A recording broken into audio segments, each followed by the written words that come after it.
Muchas gracias por la invitación.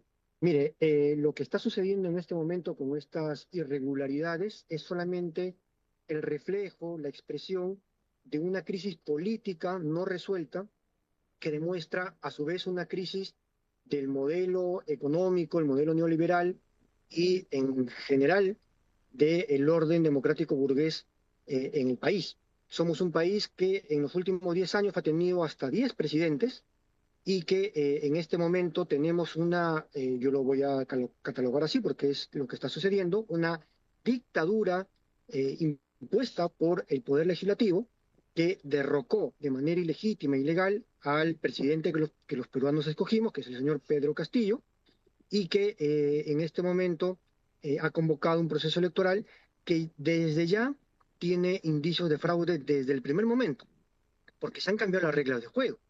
La Constitución que el Congreso impidió que el presidente Pedro Castillo convoque a un referéndum para cambiarla, que era el mandato, lo que todo el mundo pedía, la mayoría de los peruanos pedíamos, ha sido cambiada por el Congreso, no por mandato popular, sino por el Congreso, que tiene un 2% de aprobación en la actualidad, en más de un 50%. Se han editado una serie de normas y leyes que lo que buscan es debilitar justamente a los organismos electorales, controlarlos a través del Congreso.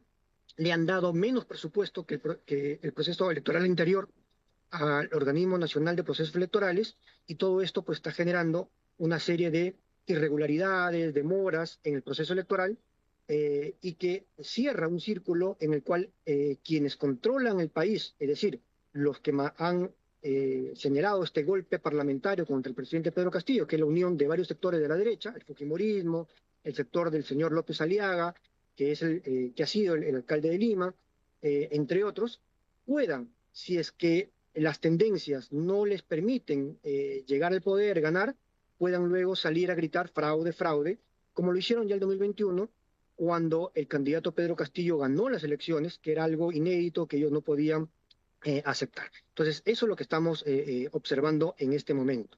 Y por supuesto nos preocupa porque finalmente el derecho de los ciudadanos peruanos a votar por algún candidato o votar viciado, acordémonos que estas elecciones han tenido mucho cuestionamiento, cerca de un 30% de personas que probablemente no vayan a votar o voten viciado, dice mucho, ¿no? En unas elecciones que son obligatorias, el voto es obligatorio, dice mucho de ese malestar contra este orden, este sistema que la mayoría de los peruanos venimos padeciendo.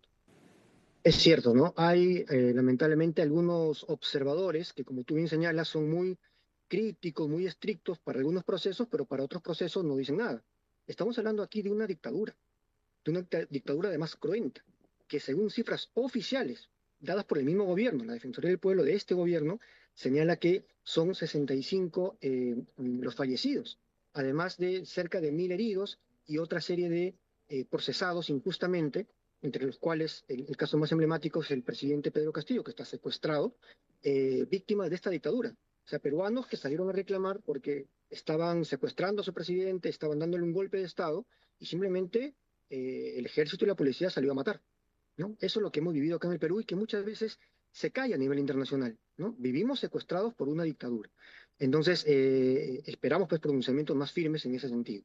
Y lo que estamos viviendo es expresión, correlato, consecuencia, este proceso electoral de lo ya señalado anteriormente.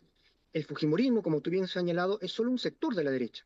Acá hay varios sectores de la derecha que, como saben que no pueden ganar las elecciones, han jugado una estrategia de dispersión del voto. Hay 38 partidos políticos que están postulando a las elecciones. Esto para el Perú es inaudito. Antes había a lo sumo pues 10 partidos, ¿no? Ahora hay 38. Esta lógica de la dispersión del proceso electoral, de la dispersión de las fuerzas, luego se ve compensada con una lógica de acumulación, centralización de todo el poder en el Congreso.